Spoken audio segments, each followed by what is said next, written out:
Yeah, you just I think the winner plays the bus soup, is that right? Well, I ain't playing. Okay, good evening, everybody.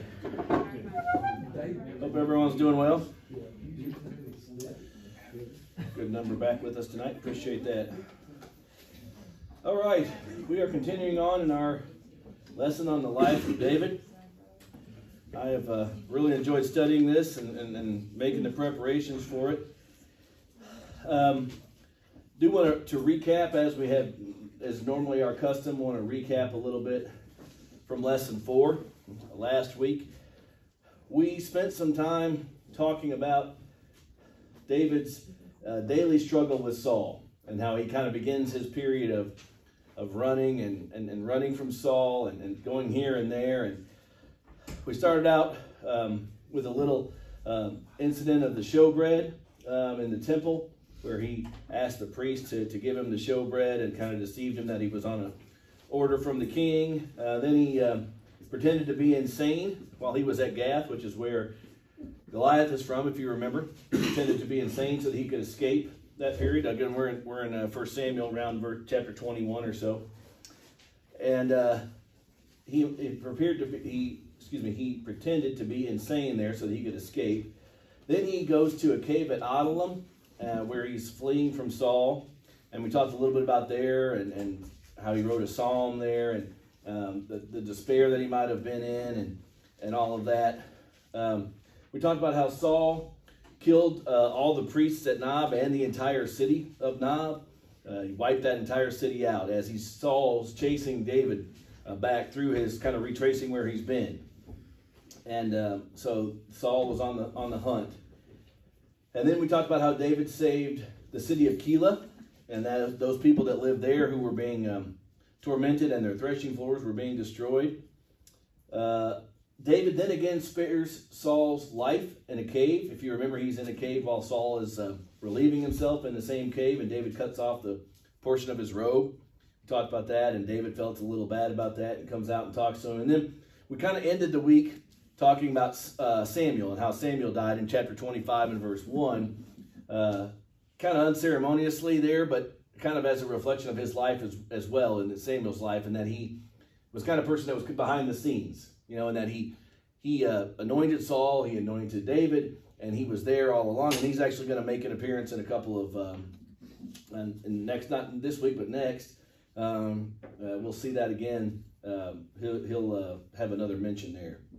Did anybody have any thoughts about lesson 4? We talked about that. I showed the map. I don't have it up there right now, but we talked about it was about a 50 square mile area because he had kind of wandered and went back, and then he, remember I didn't mention here, but he took his parents to Moab and then came back to Keilah. So he kind of did some wanderings there across the sea and then back, but about 50 square miles. And so now he's kind of done a lot of wandering, and now that Samuel's died, we're going to kind of see an incident here that we're gonna kind of focus on. Any thoughts on lesson 4?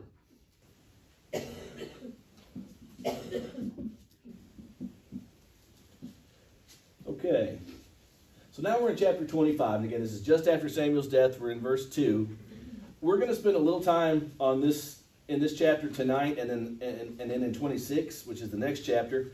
I kind of felt like, I keep looking at the calendar thinking, okay, I've only got so many weeks left to get all this done, and not even the 2nd Samuel yet. But I think we'll get there. There's some incidences in the first part of 2 Samuel after David becomes king that we can kind of move through quickly. You have 13 more weeks if you want. I know. I'm sure you could say that, but I don't. So I'm ready. I'll be ready to move on at the same time. So. No, I can't give them away. No, I know how that works. I forgot you were here. I should say. No, I know, but it's been a great study. We'll get there, but I wanted to spend some time in the story because there's some major characters in the life of David, obviously, that we talked about. We talked about Goliath. We talked about Jonathan, and we're going to focus on Saul a lot the next couple of weeks up until his death. And tonight is no different, and we're going to talk about Bathsheba in a few weeks and all that. So we're going to hit those major characters, and one of them tonight is the story of David and Abigail in chapter 25. And so before we get to Abigail, though, we need to meet this character Nabel. And so if someone would read verses 1 through 8, we'll kind of figure out how this story with Abigail comes about. Chapter 25, go ahead and read verse 1, talking about Samuel's death, and then through verse number 8, please. Then Samuel died, and the Israelites gathered together and lamented for him, and buried him at his home in Ramah. And David arose and went down to the wilderness of Paran. Now there was a man in Maon whose business was in Carmel, and the man was very rich. And he had 3,000 sheep and 1,000 goats, and he was shearing his sheep in Carmel. The name of the man was Nabel, and the name of his wife Abigail. And she was a woman of good understanding and beautiful appearance, but the man was harsh and evil in his doings. He was of the house of Caleb. When David heard in the wilderness that Nabel was shearing his sheep, David sent 10 young men, and David said to the young men, "Go up to Carmel, go to Nabel, and greet him in my name. And thus you shall say to him who lives in prosperity, Peace be to you, peace to your house, and peace to all that you have. Now I have heard that you have shearers. Your shepherds were with us, and we did not hurt them, nor was there anything missing from them all the while they were in Carmel. Ask your young men, and they will tell you.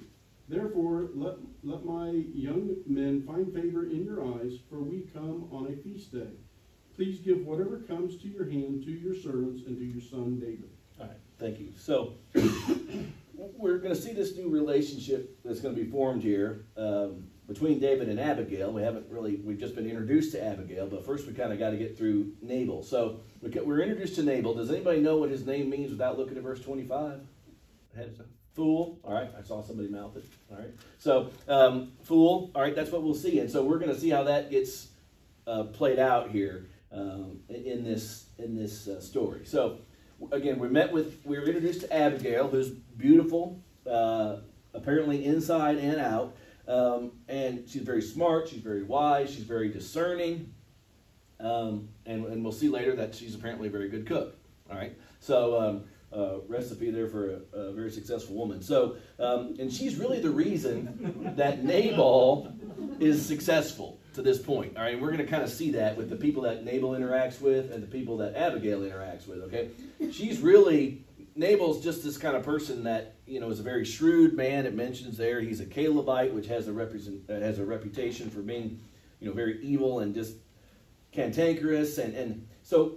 Abigail's really going to be the reason behind her success, and we're going to see why, and we're going to see how that backs into the story that we're talking about here. So, what's going on down into about verse 7 and 8 of this account here is that David and his men, they protect Nabal's flocks and his sheep, and what was kind of customary in that time period was for when you did that, and David mentions we did no harm, all right, verse 7.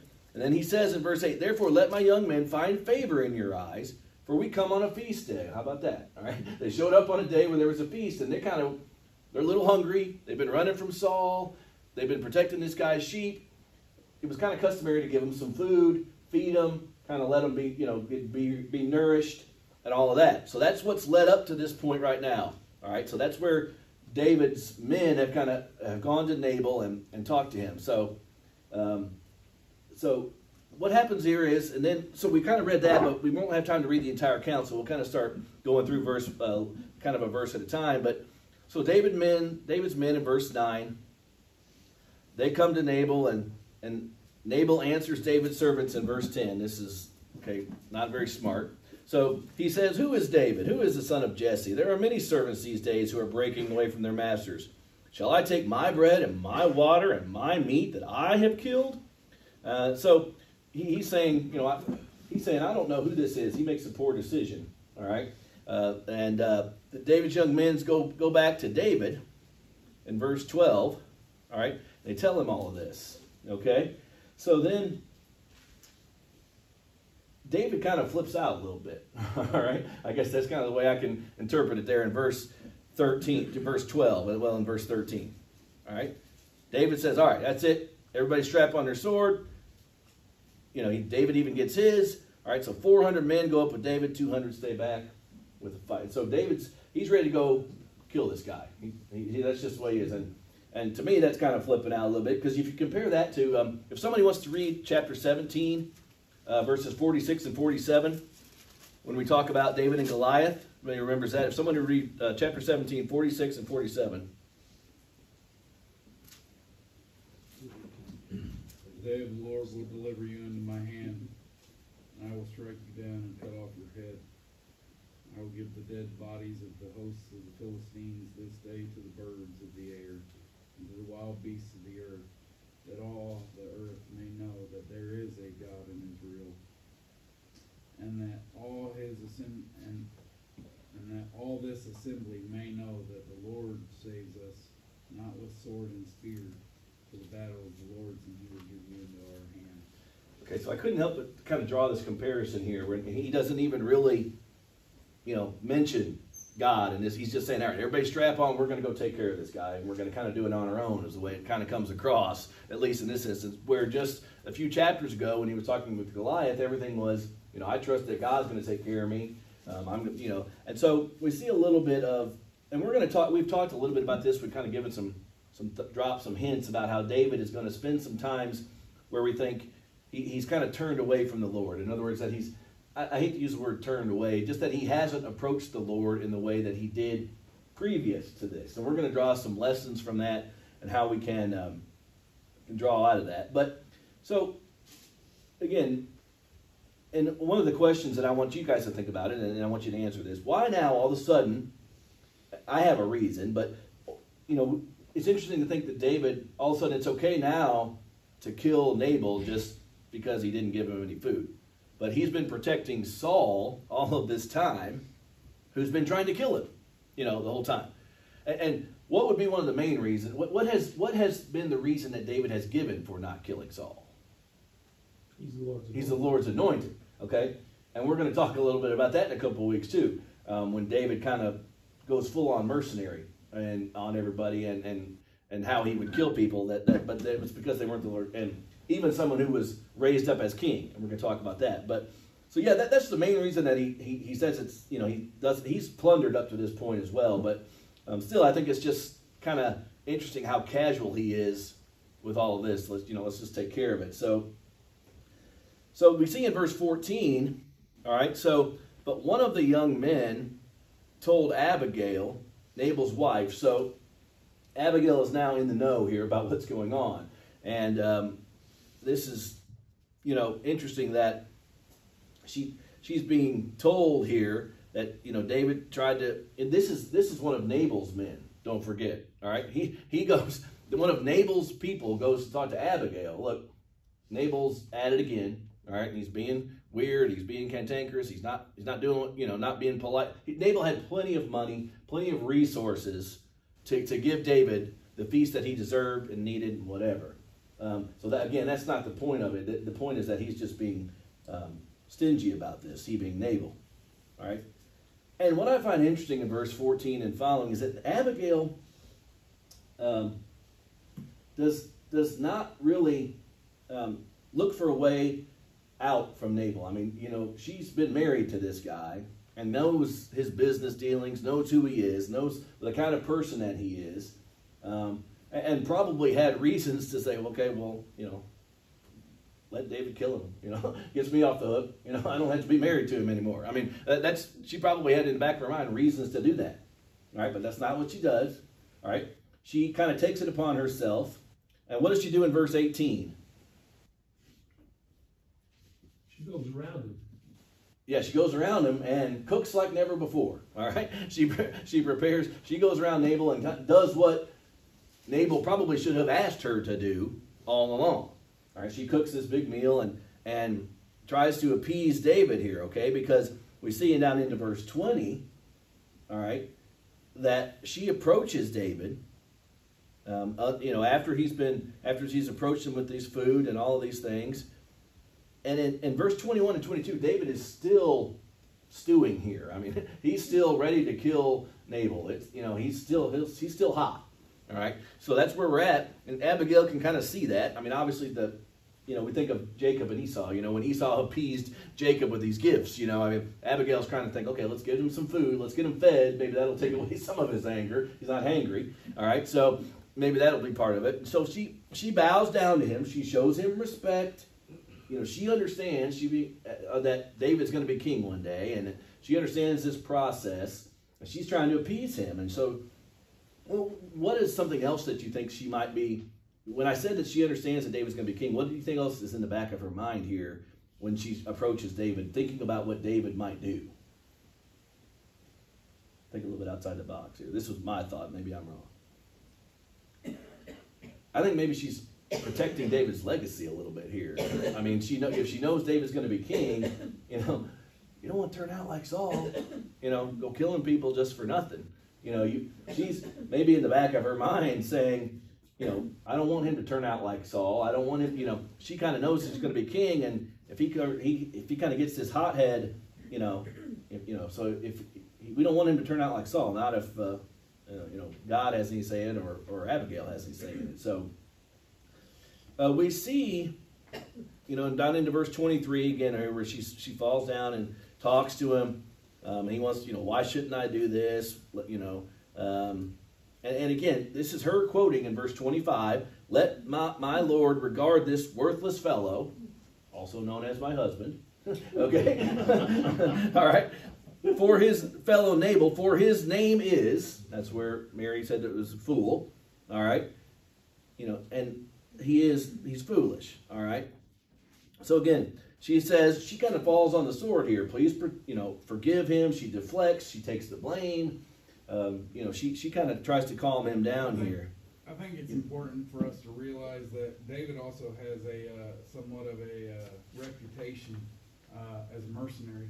Yeah. And he has not ever raided once a Israelite village or family. Right. However, he has completely annihilated the Amalekites that were in the area.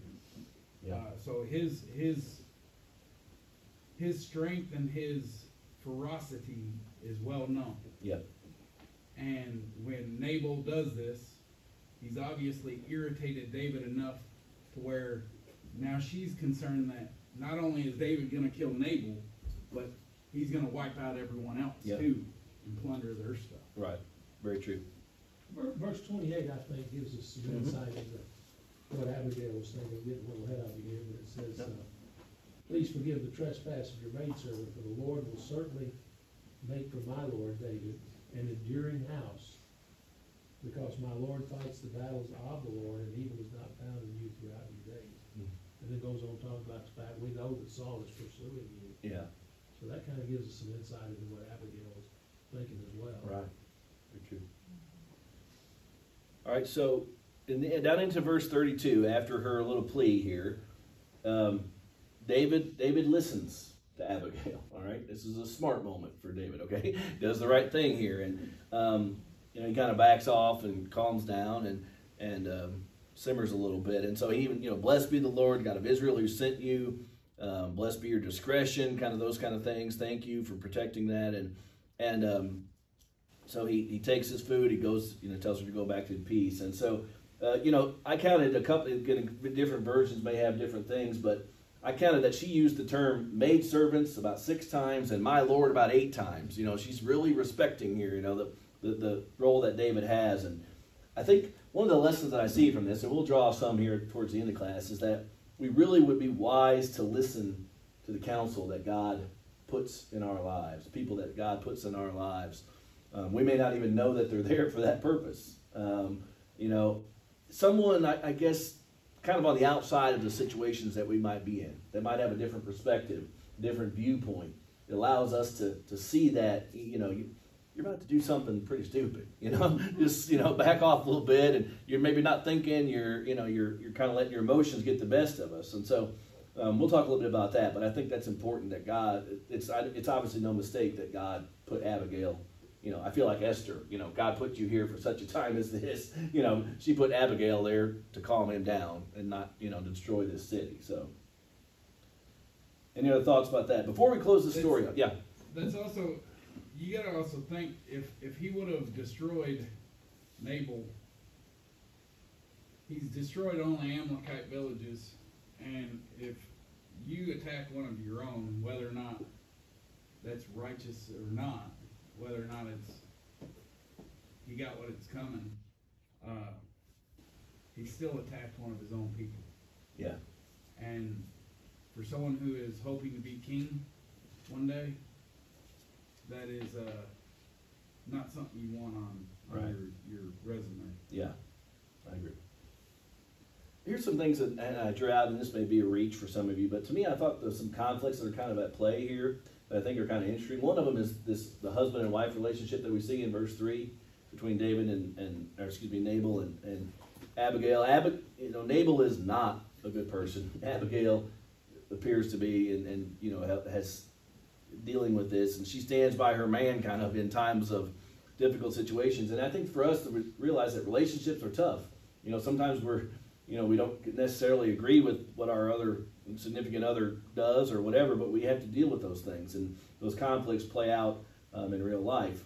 Another one that I thought of was the employer-employee relationship here, where David kind of was expecting this, you do a job, you kind of expect to be paid for it and to be reimbursed for it. In my job, I have a few people that report to me, and every once in a while you kind of get this, well, we're paying you to do a job, and sometimes it's like you're not getting your job done, you're not doing your part, you're not holding up your end of the bargain. For our lives, we just have to understand that that's kind of an understanding. When we're asked to do something, we should follow through with it to the best of our ability and to our capability.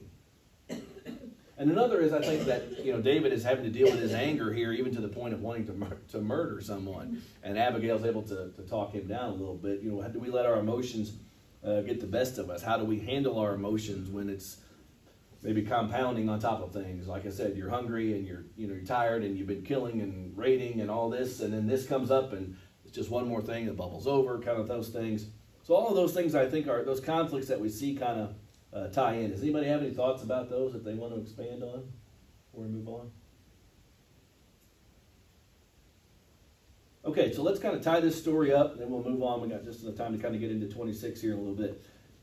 So Nabel throws this party, this bash. Okay, we're into verse 36 now. All right, he's drunk. All right, and he goes to bed. Abigail decides not to say anything to him about what she's done up to this point, and also not while he's drunk. Okay, so he wakes up the next day. Abigail tells him, she thinks that's better. At least he's maybe not as, he's kind of hungover or whatever, but he's awake. He's not drunk, and so he wants her to know, hey, this is what I did to David. I fed him this, and Nabel, being the evil person that he is, blows a gasket, all right, kind of just like David did, all right. And what I find interesting is he basically has, I guess, what you could call a stroke here, okay. Nabel has a stroke into verse, let's see, where's that at? 37. Thank you. So she tells him that, and his heart died within him. So the only way I can know to describe that is some kind of stroke or some kind of incident where he's no longer has the, functioning to do that, and dies 10 days later, it says. All right. So now Nabel has died. Again, the timing of this seems all too coincidental if it's not God's hand in all of this. All right. So David kind of keeps track of Abigail because of what she did for him. Right, he then later, in verse 43, he marries, verse 42, he marries Abigail.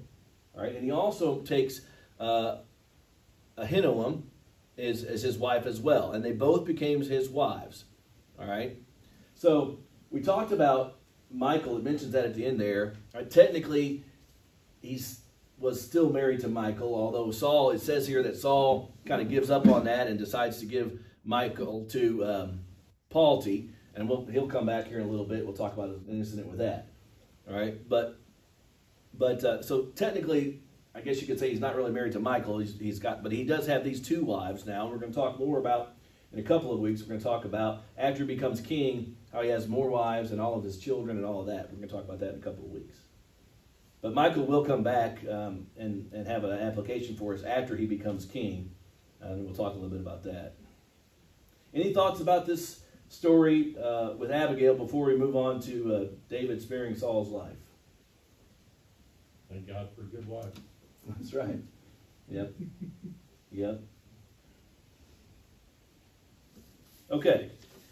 So, into verse 26, here we kind of have another situation. We have another go around with Saul and David. Kind of like, we've been there, done that kind of thing. All right. And David is, I don't have a map, but David's in Hakilah, east of Jeshimon. All right. And so Saul goes to Ziph. We've heard of Ziph. Ziph was in one of the cities that David went to last week when we went through. And those people are not any happier to see David, to hear about David being there than they were in chapter 23. Remember, they turned him in to Saul. They're like, surely, don't you know that David's hiding here amongst us? And David goes in and David has to leave. But so Saul goes there and talks to him. And so now then David finds out where Saul is. Not that David's chasing Saul, but Saul is camped out there a little bit, and he asks David and Abishai to go down and talk. David he asks Abishai, one of his men, to go down with him to this camp where Saul is staying. All right, so. Again, we come down here. Now they're in the camp. It's nighttime. And you see we're into verse number 8 now. All right, and Abishai basically says to David, enough messing around with this guy. Just do it already. Okay, you got a chance to kill him. Just do it. And if you remember back in 24, we talked about how his men actually said the same thing to him. Sure, when he was in the cave. And they told him to kill Saul. This is your chance. He's going to the bathroom. He's not even paying attention. All right, you can kill him. And David refused to do it. All right, and he refused to do it here too because Saul, of course, is still the Lord's anointed. All right, but again, I think Abishai is like, how many chances are you going to get? How many chances are you going to pass up? That song from Newton. Now's the time to seize the day. Okay, this is your opportunity. You're going to be king. Now's the time to do it. David says, no, not going to do it. Verse 10, the Lord will strike him when his time will come, or he will go down into battle and perish. Lord forbid that I should put my hand out against the Lord. Verse 11. All right, so he says, but take his spear at his head and the jar of water and let us go. So he's kind of toying a little bit here with Saul, saying, again, just like the robe, I could have killed you, but I didn't, and I'm going to take a little prize to show you that I could have killed you, and I didn't. All right. Anybody have any thoughts up to now? All right. So David and Abishai go on the other side of this hill where Saul was, and he calls out to Abner, who was Saul's guard, who was supposed to be watching him. All right, and as well as Saul, I guess, and says, "Hey, Abner, you deserve to die because you didn't protect Saul. That's the Lord's anointed. See here's proof. I was this close to him, and I took his spear and took this water jug. I could have killed him, and I didn't." All right, so Saul in verse 17 recognizes David's voice. Is that your voice, my son David? Okay. All right, it is my voice, my Lord, O King. And then David is kind of like, he's going to use this instance to like, all right, Saul, let's hash this out here a little bit, okay? Let's figure out what your problem is with me. And let's get this, move on from here. All right. And he says, why does my Lord pursue, verse 18, after his servant? For what have I done? What evil is on my hands? All right. Now, this is what I find interesting. In verse 19, David here basically he's almost suggesting, okay, I guess he's almost like he's saying to Saul that, there might be a chance that God is, using that you're going to kill me one day, and God is using you, you're chasing me, and you're going to kill me. Because he says in verse 19, now therefore, let my lord the king hear the words of his servant. If it is the Lord who has stirred you up against me, may he accept an offering. But if it is men, may they be cursed before the Lord. So, again, David is like, I've had chances to kill you and I haven't done it. Verse 21, Saul again, it's a little, likely story here. Saul says, I've sinned, return to me, David, for I won't do you any more harm. That's all behind us now. You know, let's go sing Kumbaya and, you know, whatever. So that's not not really what's going to happen here, okay? But David says, here's your spear. Let somebody come and get it. And he gives back the spear, basically, and they kind of go their separate ways. So before we talk about any lessons from this and the story with Abigail too, does anybody have any thoughts about this story about where David saves his life again through chapter 26? Probably need to fast forward here. All right, so we talked about that. Calls out. He recognizes them. They go their separate ways. All right. Any other thoughts? All right, so I have some lessons that I want to kind of talk about and some things here I want to tie out with the time that we have remaining. All right, so one of the things I think about with these two chapters here is that David has now been reassured again that he needs to trust that God is in control.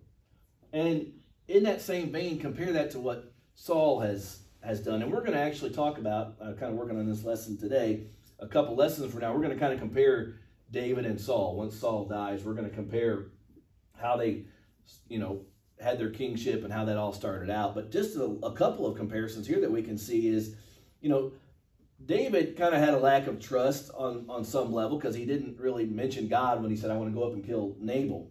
But like Saul, God really was still with David. All right.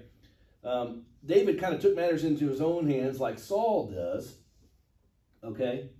But at the same time, that really was kind of a big mistake in both cases, But Abigail calms him down. But God showed mercy to David, but he did not show mercy to Saul. So we kind of see that dynamic where obviously David is being protected by God, and God, he's a man after God's own heart. And we're going to talk about some times where David, in fact, doesn't turn to God when he should, but then later does. And we're going to kind of see how that helps him out and brings him back. And we kind of see that he's at least consistent. When he doesn't trust in God, he eventually does. I think for us, there are times in our lives where we don't trust God the way we should, but we have the opportunity to do so. So here's a couple of things I want us to think about, all right? What is something that we learn about God in this story, all right, in these accounts? One of the things I think about is that God is very trustworthy. He says he's going to do something. He says he's going to follow through something, and he's going to do it. What I think is interesting, and we talked about this multiple times, with Abraham and all that, God can accomplish whatever he wants to accomplish, and he doesn't really need our help, okay? We may think that we're doing, we're supposed to follow God and do what God tells us to do, but in the end, God can take care of whatever he wants to do. He also judges the righteous and the unrighteous. We see that David has, up to this point, he's not killed anyone righteous, but yet Saul is not a righteous person. And I think the instance of Abigail here shows that God blesses us with people, and I mentioned this earlier, that guide us and to maybe counsel us, give us some advice to get through life. And we talk about people, there are, Steve has a support group that we talk about for addiction, people that have been through that, and people that can help you through, or elders in the church, or, an older woman helping the younger woman through a situation, just the counsel that we have that God provides us. And there's so many people in our lives that we come in contact with that maybe we don't even think at the time that person will be a good guide for us, or even with something that we could rely on, but they turn out to be just that. Any other thoughts about God? Yeah. Kind of the opposite between Abigail and Abishai. They both gave counsel. Yeah. Sometimes you got to step back and say, okay, which is the wise decision here? Right. He had a chance to kill two people. He talked himself out of killing Saul, but he took counsel with Abigail, not killing Nabel. So it's one of those situations where you got to think about who's talking in your ear too. Very true. Because even this is I'm assuming this is one of probably his really close friends. Yeah. Yeah. He's telling him, do it, man, come on, do it. Yeah. Sometimes your good close friends are going to lead you in the wrong direction. Right. So we got to have a foundation of what's right and wrong. Right. Okay, anything else? Very good point. All right, so what are some things that we can learn about ourselves through this? Okay, and maybe we can apply them to if we were in David's situation or whatever. But I think we talked about this before, but really, trusting the Lord and trusting His timing and trusting what His Word says and believing that He's in control. That's a very difficult thing for us to do in our lives, and a lot of times we want to try to help that along, like Abraham did, or we think we know what's best, and it's very easy for us to trust the things that we can see here on the earth, the things that we can touch, the things that we can talk, people we can talk to, whatever it is. But for us to trust that the Lord is in control is a little more difficult. And we think this about Saul, at least in this instance, that but even David, and with the story with Abigail, the desire for revenge is very strong in our lives. We want to, if somebody wrongs us, if somebody just does something to us, a lot of times our first thought is to, what can we do to get back at them? What can we do to make sure they get karma, and comes back to them. And sometimes we just have to realize, that sometimes we're pretty self-centered jerks sometimes. That's just the reality of it. I mean, we are. We don't think of anybody but ourselves, and pride gets in the way, and we've got to overcome that. And I think David was able to do that, kind of like what Joey was talking about. He was able to focus on what was important. So, any thoughts about ourselves at this point? All right, one more. So again, I think these are just some other lessons that we can use to kind of tie this up. Is that for us, God has, in the story for David, I think he realized, God is going to get me through this. He's going to give me everything that I need. He's going to give me the resources that I need. If I talk to Him and ask Him, and we're going to talk next week about, He inquires of the Lord, should I go up and do this? And the Lord says yes. Now we don't have that today where we ask God directly and He tells us something, and it'd be nice. But yet we realize that for us, the Bible gives us everything that we need. Okay? And that we do need to trust God, and that, because He can accomplish His plan without us from up above, His plans are going to supersede any plans that we have in our lives, and He's going to be in control. And again, to trust those ones, again, finding the right one, but trusting the people that God does give us to kind of guide us and protect us. I think that's some lessons that we can learn from these two chapters. And God's going to work through us, and be patient to know that God is working in His own time. All right, any thoughts about those lessons? Well, as Joey said, you got to have a sense of discernment to know whose advice to listen to. And we've got the example here where one of David's right-hand men is giving him bad advice. Mm-hmm. And then Abigail comes along, who he did not know at all, and gives him good advice. And the reality is that sometimes that good advice comes from most unsuspecting source, I guess you'd say. Right. You didn't expect it at all, but it's good advice. And I think that's true in our lives as well. Yeah. Sometimes the people we think will be most trustworthy and give us good advice don't. So we've got to have a little bit of discernment. Yep. All right. So next week we're going to do pick up at 27 and where David flees, and kind of going to be at the end of his fleeing and his running. We're going to talk about Saul and the end of his life, where he consults a medium and then also dies, which is at the end of 1 Samuel. And then go ahead and read into 2 Samuel, the first chapter, where David finds out about Saul's death and how he handles that. And then so that'll be a good lesson for us for next week. All right, let's have a quick prayer and we'll be dismissed. Heavenly Father, thank you so much again for this time that we've had to come together and learn about David. And we're thankful for the example that he was. And Father, we're just so thankful that we can trust you, to know that you're working in our lives, and that you give us people in our lives that we need to listen to and discern who's telling us right from wrong. And we're just thankful that people are there to help us through that. And we ask that you help us to remain calm in our lives, and to think about the things and have a more heavenly focus, more than the things of this earth, and trust you and trust your plan. And we just ask that you help us to be better Christians each and every day that we live, strive every day to study from your word and draw lessons from it, apply it to our lives. Father, thank you again for this time. Keep us safe till the next time we can be together. In Jesus' name, amen. Thank you all.